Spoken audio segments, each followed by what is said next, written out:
What's good, y'all? It's your boy Ross back at again with another video. So we're gonna check out McMurdy Spearling Pure full Top Gear test track review. All right, I definitely want to check this out, see what's going on here.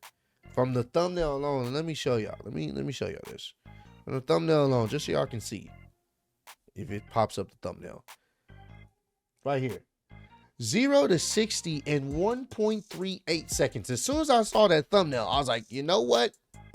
I gotta see how true this is. 0 to 60 in 1.3. My mind can't process how fast that is. So I gotta see what's going on here. Appreciate all the love, support. Let's get right into this because I'm excited. That's dumb speed. That's astonishing! Look at it, it's so small, it's a little roller skate.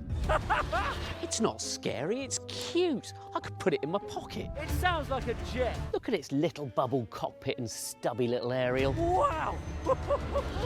Isn't it adorable? 5, 4, 3, 2, 1.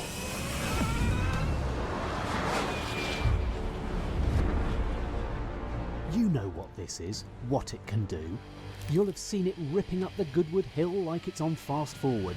Seen what 1,000 horsepower can do to 1,000 kilos when it's accompanied by 2,000 kilos of downforce. At this point, I need to introduce you to a special guest. You see, we need to talk about aerodynamics and downforce, and currently, Porsche's GT3 RS is at the cutting edge of this. F1 doesn't really do it any differently. This develops 860 kilos of downforce at 186 miles an hour. But all of these massive aerodynamic devices create drag.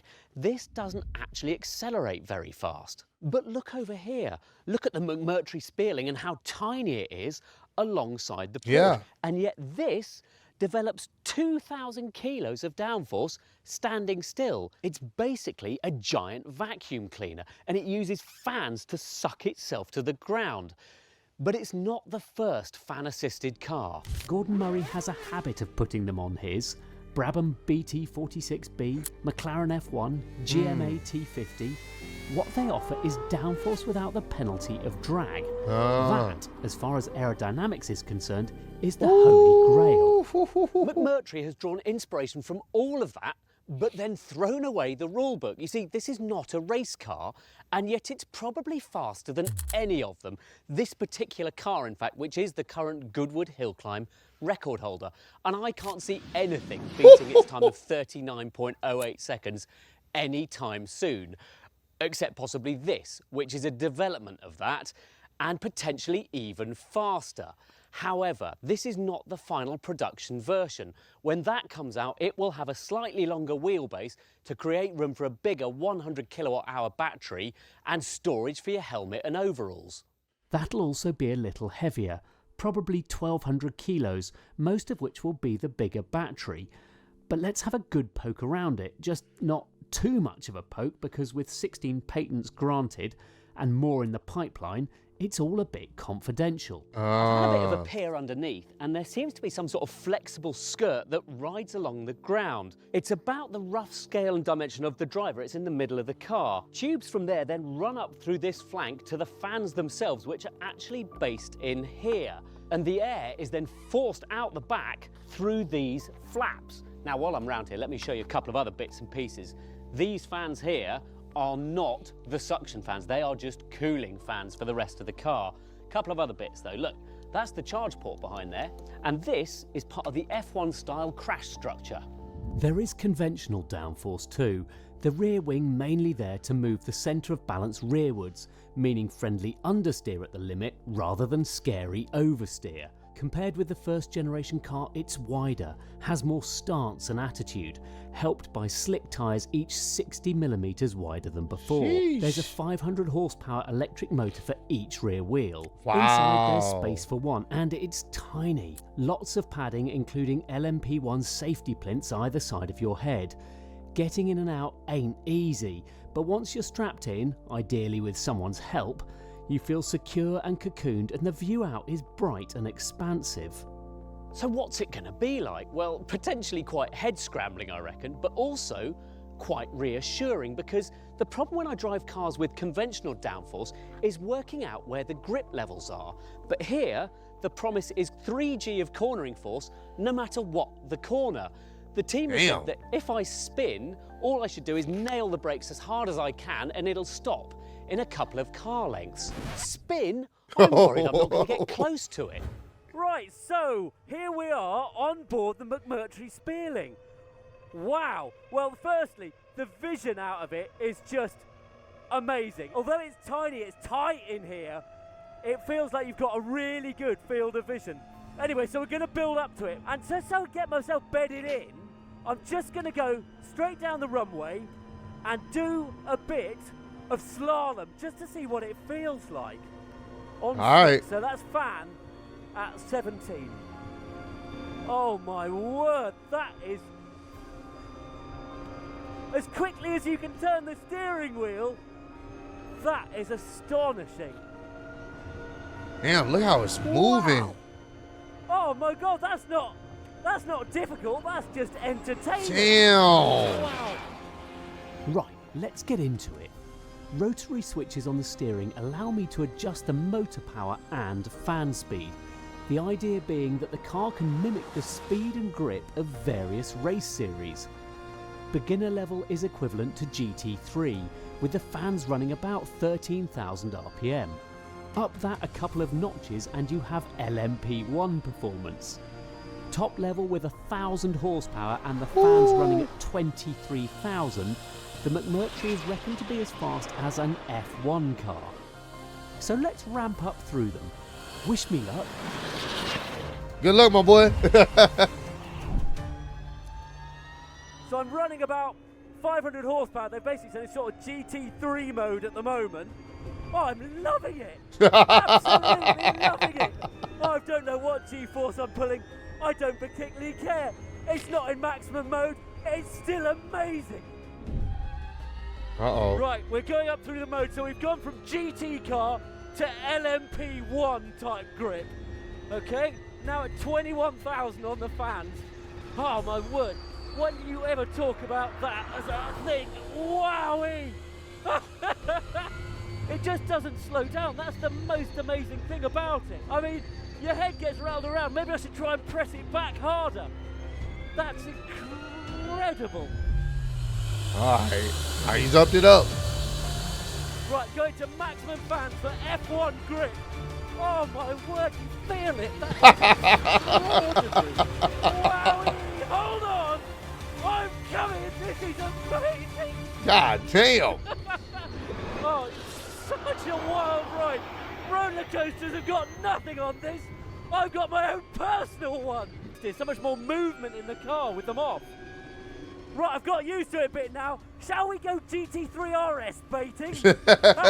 Now, the GT3 RS is a hilariously fast track car. Yeah. We've had one pull over 2G under braking, nearly 1.8 through fast corners.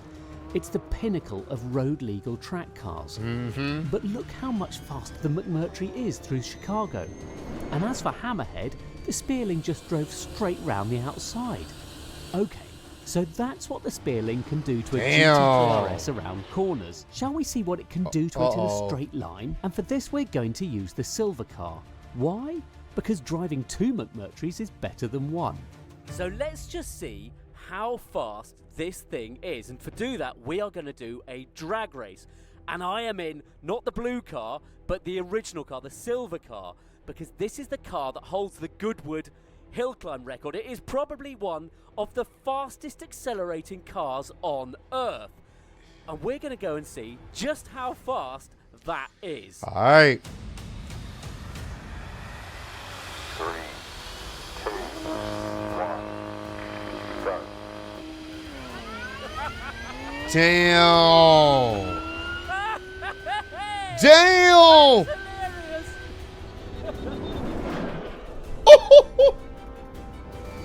That is just...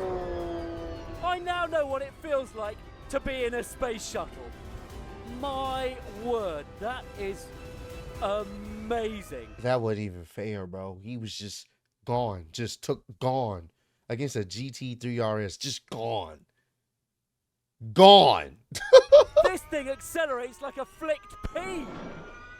I can't imagine it's any more exciting being strapped to the front of a Saturn V.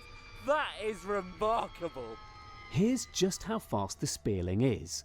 0 to 60 took 1.38 seconds, less than half the time. Bro, 1.38 seconds is crazy. That's crazy. GT3RS 0 to 60 3.14. That's still really good, bro. 0 to 100 2.61. 0 to 100 in the GT3RS 6.84. 0 to 150 5.48 seconds. 0 to 150 16 seconds. What? 8.18 seconds at 148 miles an hour. 11 seconds at 128. What the fuck? That is, I don't think y'all understand how fast that is. In just count 1 second to yourself. 1, you're at 60. That's it. 1, you're at 60. I can't even fathom that speed. Time of the Porsche. Hitting 100 miles an hour in 2.61 puts it a second ahead of the next fastest car we've ever tested, Volkswagen's IDR Pikes Peak. The Porsche will be along another 3 seconds after that. Although limited to 148 miles an hour at the moment, the McMurtry crested 150 on momentum alone and got there in about 200 metres. It then sat on the limiter for 2.5 seconds before crossing the quarter mile. By that stage the Porsche was 3 seconds back, but as its speed increased, so did its drag, slowing down its rate of acceleration. It takes 3 times as long to get to 150 as the Spearling. But let's park the record holder up and get back in the second gen car for one last go. Insanity, bro. Listen to those fans fire up. That's amazing. So look at the way it changes direction. I mean, this would be dynamite through an elk test. Right, off we go. Follow through. Wowee. Okay, over and out onto the main straight. Brave pills. Now they have said the surface change in second to last basically means you get half the downforce. Then you get out onto the main straight and off you go. Oh my word, look at this. 123 miles an hour. The biggest issue With is ease. telling yourself to let go of the brakes at ridiculous speeds. But you can do it. You can genuinely do it. It took me Sounds a like bit a of time jet. after I'd driven to process what was going on, why it gave me such confidence. It's the grip, not just the communication of how much you've got, but how consistent it is. Whatever the corner, you have got 3G of lateral grip available. At Crazy. the moment, it probably feels too much like a racer. The cabin ideally needs a cleaner aesthetic. You need to be able to run it without engineers in order to appeal to the same audience as other hypercars. Me, I survived. You'd survive too. Sometimes I had to rest my head through corners, but that's what the plinths are there for. And you don't have to go flat out. But you find yourself wanting to, giving yourself over to the grip. I've said before that grip is dull, but not when it's this exuberant, this riotous, this exhilarating. The Spearling can push you as hard as you could ever want to be pushed, but above all, it's a happy little car, this shrunken Batmobile, this rocketing roller skate. Never tries to show you how fearsome its performance is, just takes you along for the ride. I found it absolutely captivating. I'm a fanboy. He said I'm a fanboy. Hey man, shit. I don't blame you. 0 to 60 in 1.38 seconds is just mind-blowing. Turning on those turning on the turns the way he is, like you can floor it on the turns and not have to worry about losing grip or traction or anything.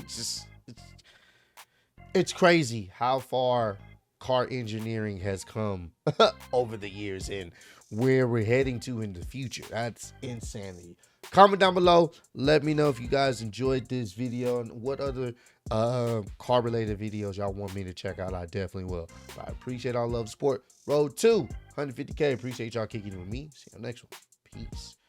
I said kicking it with me.